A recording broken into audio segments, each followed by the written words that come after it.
I'm so glad you chose to visit the occult pharmacy today, where ancient wisdom meets modern science. I'm Calypso and I'm a pharmacy doctorate student. In this video, we're diving deep into something that has been practiced for thousands of years, but is now making headlines everywhere: fasting.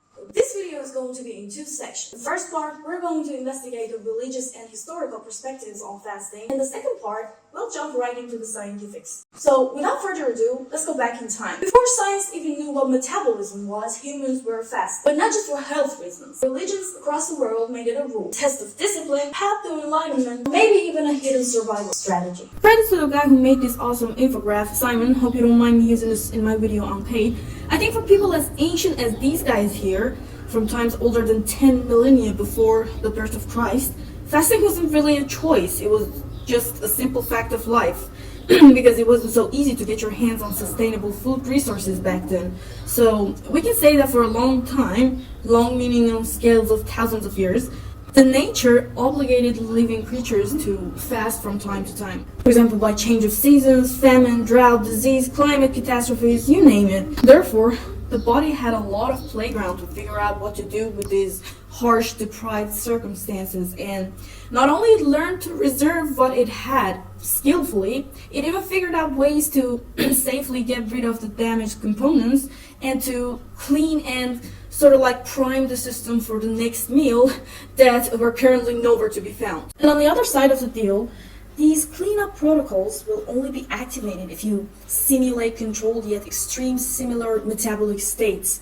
And fasting is just one of the ways to do so. A few other examples would be things like extreme physical activities, such as HIIT exercises, or even consistent and heavy meditative practices. So I think what happened here is that what used to be an obligatory survival attribute is now a secret tool that would allow humans to optimize their health with, if they actually figure out how to use it, of course. And especially now that food and calories are abundant for many members of the human species. Let's start with Islam, since I personally have first-hand insight of how Muslims practice fasting. So, Muslims have derived very precise protocols from their holy text, Quran, on how to fast, very specific rules on what would break this fast. This is one of the sentences in the book which says all believers are commanded to fast for some limited days, as the people before them were also commanded to do so. These people are the subscribers to the previous Abrahamic religions before Muhammad. It even mentions a few special groups who are excused from fasting, such as people who are traveling or dealing with a disease, as well as women on their periods. To quickly review, Muslims are commanded to fast at least one month a year, every day from dawn until sunset, for 30 days straight. And during fasting hours, they're not allowed to eat or drink any food or water. They shouldn't inhale any kind of deep smoke, and they're not supposed to immerse their head fully underwater. The last important one I can think of is that they should not engage in any kind of sexual activity. So if you try to rationalize why these rules are as they are, we can see a single basic guiding principle for all of them. And I think it clearly says, restrain yourself from any activity that could cause rapid alterations in the chemistry of your body. Every rule revolves around keeping the body in a steady and undisturbed state. So basically, you're just supposed to let the system rest for a while. Isn't it fascinating that some animals periodically fast as well? Even bacteria have a fasting state where they transform into a defensive spore shape when the environment is unfavorable, and basically becomes indestructible compared to its active and normal state. In pharmaceutical manufacturing, we gotta employ the most harsh antiseptic methods to destroy those dudes for good, because once they stop fasting and they get their hands on the nutrient supply, they're coming for you. In Abrahamic religions, disobeying the holy rules is defined as a sin. So one might simply look at the rule about sexual abstinence and say sexual activity is sinful, therefore it should be forbidden in the holy month, whatever that means. Although from a health perspective, it's really fascinating to try and rationalize the rules one by one. This is of course if we believe that rules are actually set to serve our health ultimately. For example, if we understand that any kind of sexual activity would result in rapid hormonal fluctuations and sensory stimulations, which is also a very energy-demanding process, we can realize why it would ruin the desired benefits one might expect from fasting. And it is worth mentioning that abiding by these rules can severely challenge an individual's willpower and self-restraint. To be able to make yourself break your long-held habits and to consciously choose not to respond to the body's urgent callings, such as hunger, thirst, or even urgent sexual desires, day after day for a whole month. Well, that's a lot. Not to wander too far from our main discussion, Muslims' fasting protocols can serve as a very practical self-development tool. Scientific research suggests that fasting can increase levels of BDNF, brain-derived neurotrophic factor, which is a protein associated with things like neuroplasticity, memory enhancement, and cognitive resilience. Moreover, studies on self-discipline and impulse control indicate that consistent practice of self-restraint can reshape your neural pathways, especially in the prefrontal cortex, which is responsible for things like decision-making, self-control, and long-term planning. If you connect the dots here, we can see a big picture of how closely our physical state is tied to our mental and spiritual state. There's one other rule that I didn't mention, which is more like a social obligation, but before telling you what it is, because it might sound a little bit too crazy to be real, I must first mention that only by seeing someone else eat or to just smell food from afar will disrupt the real fasting state, because it literally triggers the digestive secretions as if the food is already in your mouth, right? And that's how great of an influence food can have on us.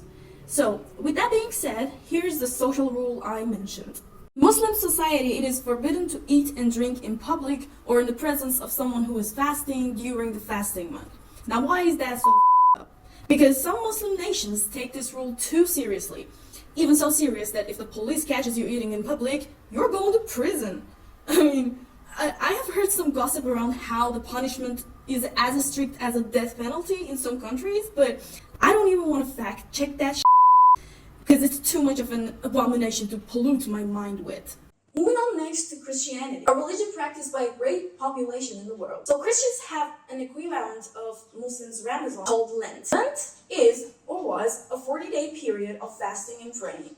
Scenes from the movie Chocolate, where this sicko religious extremist tries to contain himself during Lent, fighting an imaginary holy war with the pretty chocolate maker lady who has just moved to town. But he finally gives in to temptation and secretly has a full-on sugar orgasm with her chocolates. Apparently they're that good. And chocolate is actually the perfect metaphor for all tempting and dopamine releaser foods or even activities. It's always associated with love, joy, and ultimate pleasure. And on the first week of Lent, the rules are the most strict. They have to fast completely, eating only on Wednesday and Friday evenings. On Mondays, no food at all. On the weekends, the meals are served. On Tuesday and Thursday, only minimal uncooked food is allowed. And more interestingly, eating meat is forbidden in Lent. Without getting into unnecessary detail, I think the main rationale mostly aligns with the Muslims version, but let's talk around the rules about uncooked food and meat abstinence. Flashback to the ancient times when humans just figured out how to cook food, and suddenly, the body has access to a lot more energy and nutrients than it could previously get from uncooked food. Also, people could now safely consume meat since cooking destroys the potential microbes that will cause infections and ultimately death.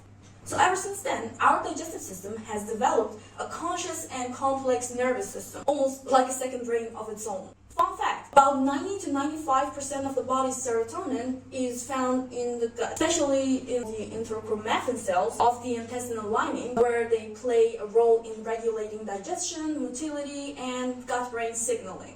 So cooking food was a huge stepping stone in the development and evolution of the brain. So when Lent encourages raw plant-based food and no meat, it's almost like a return to a primitive fasting state, mimicking a low-energy, minimal digestion phase, right? About the meat abstinence, I think the wisdom here lies in understanding that eating meat and dairy products on a constant basis is probably not so much of a healthy idea. I will get back on this hypothesis in the scientific section of the video to investigate how true it is. Let's now take a look at how the eastern side of the world historically viewed fasting. In some non-Abrahamic spiritual practices, such as Hinduism and Buddhism, fasting is advised as a form of self-discipline and spiritual enlightenment.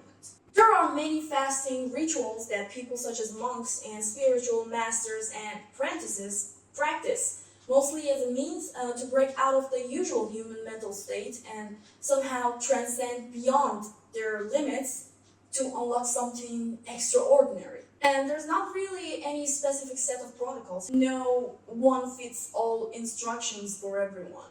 These religions, interestingly, have a very more individualized approach to human's nature.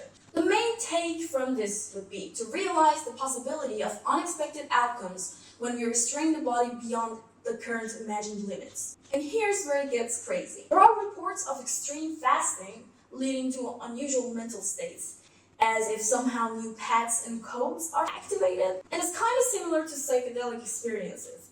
When you induce extreme and out of the ordinary conditions in the body's neurochemical balances, by exposing the system to potent exogenous chemicals, these heightened states may subtly resemble a spiritual experience, a state commonly referred to as tripping. So when people take psychedelics, their brain chemistry shifts rapidly. But fasting, it's a slow, controlled deprivation, possibly leading to similar kind of mental awakening. Albeit the drug effects are temporary, since the body immediately starts expelling the drug molecules from the system as fast as it possibly can. It will try to compensate for all the changes to restore the previous balance. Yet, unlike drug-induced changes, the effects of fasting for a while are probably way more long-lasting. There are many more other traditional footsteps of fasting and proposed benefits throughout human history, and we might just be able to extract some valuable perspectives and information by studying them. However, each of us must examine the safety of any of these practices if we ever feel like trying them.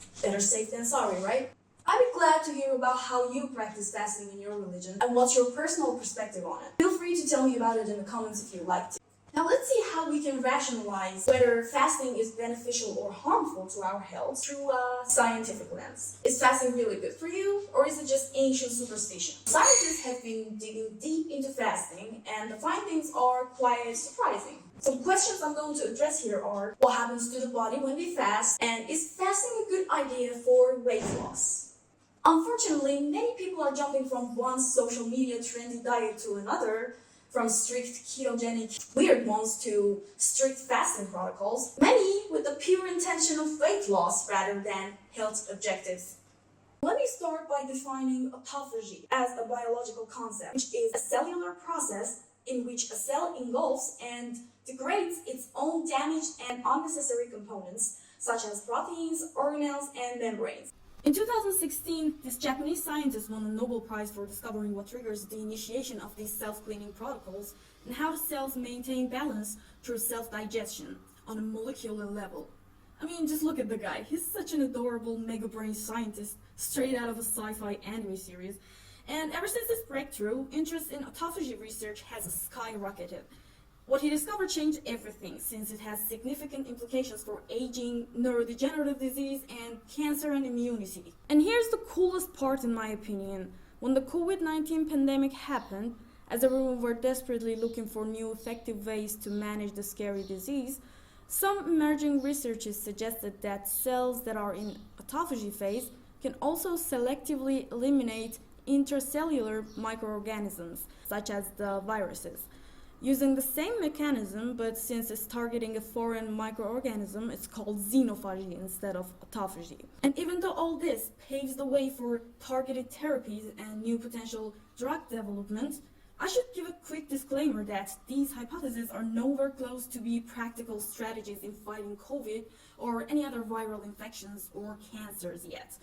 What you see on the screen is a perfect example of how scientific discoveries could be misinterpreted by content creators who sacrifice accuracy for attention. Noticing the exaggerating tone can help you differentiate genius science from misinformation like this. And sadly, this is also where some paranoia-core conspiracy theorists jump in and say things like, "Oh wow, fasting cures cancer. Big Pharma doesn't want you to know this because they want to keep you sick forever so that they can fill their own pockets." But that's a whole nother discussion that won't fit into this video. But all I can say is that true, there are many obvious monopolies and power wars all around the industry, and there's a significant lag in transferring new scientific discoveries into updated protocols and textbooks. But it's just not that simple, nor is it fair to make conspiracy claims like this. The body has developed sophisticated mechanisms to control cell death, ensuring that aging or damaged cells are efficiently eliminated without harming the surrounding tissues. This involves a complex signaling network that determines which cells should undergo programmed death, how to safely dispose of cellular debris, and how to maintain tissue integrity and homeostasis. Each cell type follows a specific life cycle with strict regulatory checkpoints to govern cell division, growth, and death. Some of these checkpoints act as green lights, allowing the cell to proceed to the next phase, while others function as red lights, halting the progression if the conditions are unfavorable, of course. When a cell reaches its predetermined endpoint, it initiates a process called apoptosis, which is a form of programmed cell death that occurs in a controlled and non-inflammatory manner. What happens if a cell somehow manages to bypass these checkpoints, whether it is due to genetic mutations or environmental stress or many other factors? Dysregulation errors can lead to emergence of abnormal cells, a bunch of untamed and uncontrolled cells that would escape the growth control mechanisms. They also fail to perform their normal functions, and they would consume excess energy compared to their normal states, which leaves behind more toxic byproducts. These toxins can trigger inflammation and damage to the surrounding tissues. Over time, these malfunctioning cells may form a neoplasm, aka a tumor, which is a mass of tissue that can develop in virtually any organ, including the skin, your bones, and in other internal structures. One of the most remarkable survival strategies of solid tumors is that they can stimulate the formation of new blood vessels around them. The medical term for this is angiogenesis. By secreting pro-angiogenetic signals, tumors redirect the body's resources to fuel themselves with a continuous supply of oxygen and nutrients. And interestingly, there is a class of anti-cancer drugs, the angiogenesis inhibitors, which are specifically designed to disrupt this process. By blocking the formation of new blood vessels, these treatments aim to deprive that tumor of its essential nutrients and hopefully to starve it to death. If we already made and tested drugs that will kill cancer cells by starving them to death, could fasting have a similar effect on these troublemaking cells? The answer is both yes and no. Emerging research suggests that fasting may enhance autophagy. While autophagy can promote cellular renewal and stress resistance, the role in cancer is still under investigation. Now, what if your goal is weight loss? Is it really effective to minimize your body's activity and deprive it of its essential nutrients? As you know, the most conventional approach to weight loss follows a simple equation. Reduce the calorie intake and increase the energy expenditure. Muscle mass plays a key role in this equation, since larger muscles require more energy and would increase the basal metabolic rate, even at rest. So in theory, this combination should lead to a steady fat loss, right? However, many individuals experience weight loss plateaus, even when reducing calorie intake further and increasing physical activity. So why does this happen? Well, we should understand that the body does not simply burn excess fat stores upon detecting an energy deficit. We know that the body stores the excess energy in various forms, primarily as adipose tissue, which is fat, and glycogen. The process of converting excess calories into stored fat is highly regulated, and it involves multiple enzymatic reactions that will take time.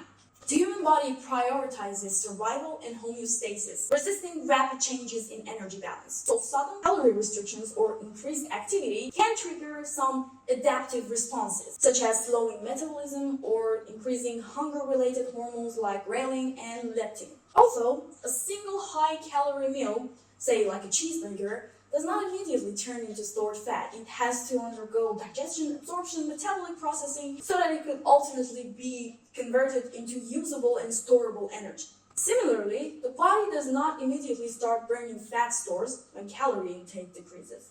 Instead, it prioritizes using available glucose and glycogen first, and only shifts to fat metabolism when necessary. This resistance to rapid change explains why caloric restriction alone is often ineffective in sustained weight loss. And instead, strategies that consider hormonal regulation, metabolic flexibility, and long-term adaptations, such as fasting or metabolic reset options, may offer alternative pathways to achieving lasting weight management.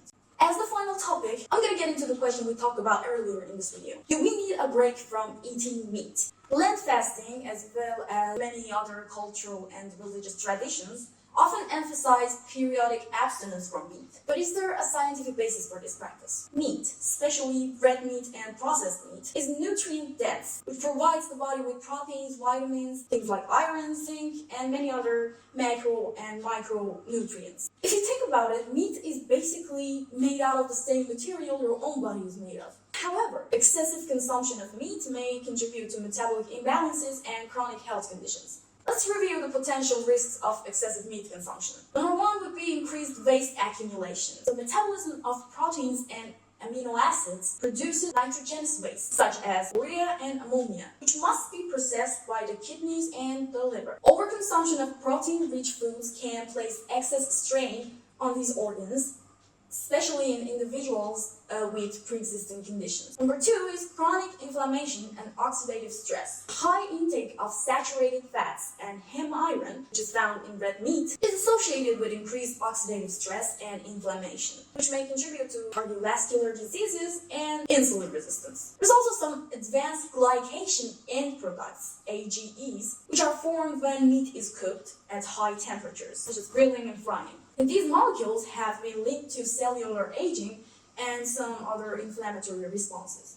Third problem would be with the gut microbiome imbalance. Meat-heavy diets, especially those low in fiber, may disrupt the gut's microbiome, leading to an increase in pro-inflammatory bacterial species, meaning those nasty ones. Another byproduct of red meat digestion is trimethylamine inoxide, which also has been correlated with higher risks of atherosclerosis and heart disease. Next problem would be the association with chronic diseases. We know studies have suggested that high intake of processed meat, such as bacon and sausages, is linked to increased risk of colorectal cancer and metabolic disorders. So while moderate meat consumption can be part of a healthy, balanced diet, reducing intake periodically may support detoxification, gut health, and metabolic flexibility. All this brings up an intriguing question. Should we reduce or eliminate meat from our diets altogether? There are ongoing debates surrounding vegan, vegetarian, and carnivore diets, each with their specific scientific backing and health benefits and risks. Would you also like a deep dive into the meat debate? Tell me in the comments if you'd be interested in a video like that for the future updates. I'd like to end this video by reminding you that your body is constantly being crafted